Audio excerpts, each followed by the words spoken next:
SGC here, and we are back for a final impression. Grand Maison Tokyo. So we're done here. So, wow, like, the Michelin, how does it work when they talk about Michelin so much?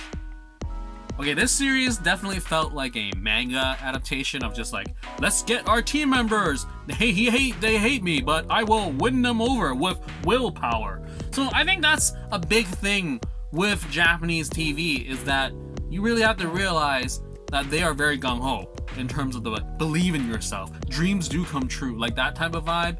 And it's kind of nice to watch it once in a while. I mean, granted, in some shows, it's kind of like naive and just dumb. But here, it's like, no. Like, they know what they're doing and they're just putting a good team together. So after 11 episodes of this, of the Michelin 3-star, granted, it makes me wonder, do foodies actually would watch this and be impressed and be like, I want to try those dishes? I mean, granted, for me as a common pleb, I would like, wow, that French course dinner was great, and just the accumulation of the work behind it all, and just the research and the trial and error, great stuff. So I do enjoy that. That's what Japanese food shows typically do, is that they really showcase the cooking and it looks great. Granted, I can only think of Bambino right now, of a previously watched cooking TV show.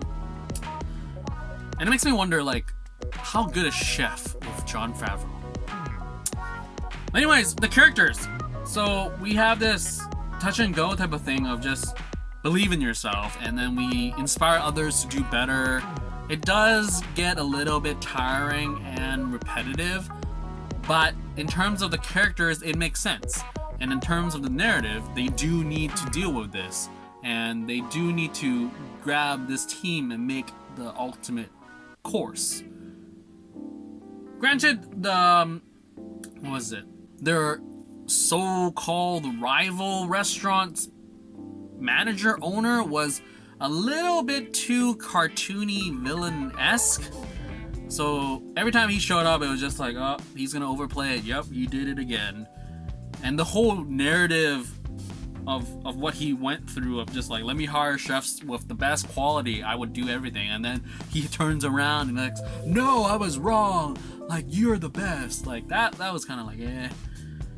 I did like the cast chemistry, but like I said, the whole repetitiveness of just, hey, I want you on my team. No, I'm not gonna be on your team. You messed us over back in the day. Hey, I'm gonna prove it.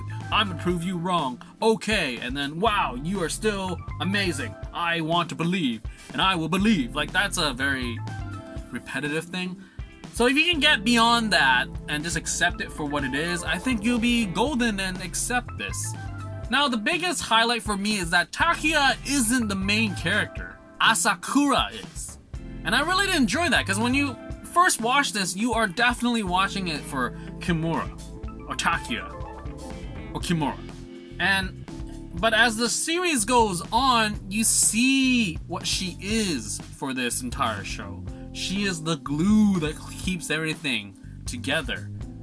And the fact that it slowly morphs into her show, but she's not, like, I don't know, it's a very interesting way of writing and shooting this show, is that narratively Takia Kimura is your main character, because everything happens because of him, but the focus slowly goes to her. And when she shows up and does her thing and reels him back and she grows as a chef, I really enjoyed it.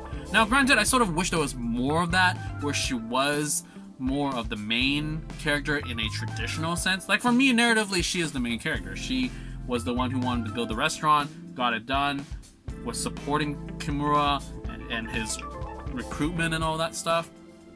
And then she just has her own thing. And then even at the end of the series, it shows that, like, who gets the prize. She does. It's not him. Even he's like, I can't be here.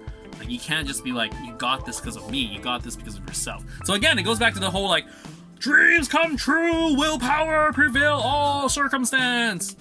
So yeah, there's that. So I really did enjoy that. So after this, I watched a lot of Netflix Japanese TVs. And really, Netflix, I really hope you pick better series to put on Netflix Canada, or I really need to get a VPN and go to whatever is on Netflix Japan and check those series out, because I really do like your user interface. I do like the binge factor of all Netflix, but the quality here. But anyways, I am glad that I checked this out, and Kimura still has it. He is cool beyond disbelief, and that's it. So check that out. I would love it if some of you foodies who actually are into French cuisine to check this out and see like, yep, those dishes look legit. I mean, granted, like, oh, now I remember, I actually have read more food manga than food TV series, but they always get crazy near the end. I'm so glad they didn't go here. But the whole, oh my goodness, I can't believe I forgot this. I really loved his girlfriend. Oh my goodness, she was great. What was her name? Let me look it up. Rinko Hayami. Oh my goodness, I think that's her name. IMDb doesn't have her picture. But whoever played Kimura's girl or ex-girlfriend, wow, what presence. The fact that she's so much taller than everyone else, great stuff, and she has her own style. I really enjoyed the dynamic that she brought to the table, because it's just like very different. It's not your cutesy Japanese schoolgirl type of vibe or whatever, but here is just like a strong woman, no BS. I got here because of my own abilities, don't mess. I just love that confidence. It's very, I don't want to say rare, but it's not common to have these type of characters in TV shows, especially Japanese dramas. It can come off as the very bitchy, whiny, I'm so much better than you. I feel like the best part about this series is that everyone's good at what they do. Except for, what's his face? That kid. Sasida? That kid. But he learned and he got better. And that's your typical like main character of Die Hard, Try Hard of Japanese entertainment. Like that kid would have been the main character, not Kimura. So I'm glad they really brought to the forefront of everyone that's established. Kimura starts off from the top and he just keeps rising. So that's great. Anyways, I talked long enough. So go check it out. Grand Maison Tokyo. Just one season, and there is a follow-up with Sohei for some reason. I don't understand why is he like a really popular dude or something that he can have a series by himself? Anyways, so that's it. That's the final impression of Grand Maison Tokyo. So keep liking, keep watching, and subscribe, and share, because sharing is caring. And that's it. Take care and stay safe. Out.